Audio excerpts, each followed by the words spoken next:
Bug mí roiganis si go dair í chaintúir. Is mór an anordum é an duine se a chur in bhláir nacht a chuir de chuirgí fáilte mhór rih Taoiseach An Taoisigh Leo Varadkar.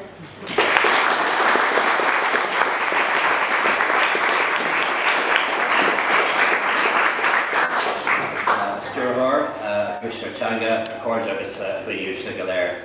Is cúis áhastom bhean seo nocht I dteach an Ardmhéara a dócáid bronnadh an teastas sa Gaeilge Gaeilge. Is cúis fródom cumach go bhfuil teastas buinte amach agam féin ag leibhéal a chathair den chlár. Rinne méid cinú agus tús na bliana seo tuairt faoin gcuirsa mar go raibh méid ar a fiabhs a chur ar mo chuid Gaeilge. Rinne méid staidir ar an teanga ar scoil gan áras ach cosúla go leor daoine eile sa tír seo a ní raibh mór an deisina agam an teanga úsáid ó hin. A bhrí sin bhí mé go mór as plata. Mar dúirt mé sa dáil rint Meán ó hin atá an ceannagum ar teanga náisiúnta.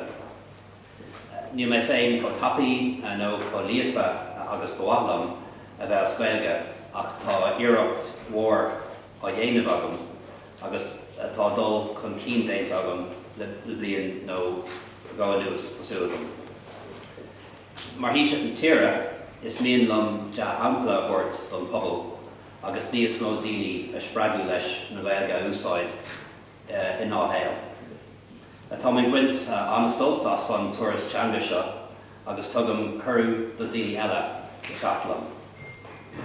Anis agus an cuirsa seo déint agam atá níos mó lína agam féin as an chuid Gaeilge agus níl drobáil orm I úsáid.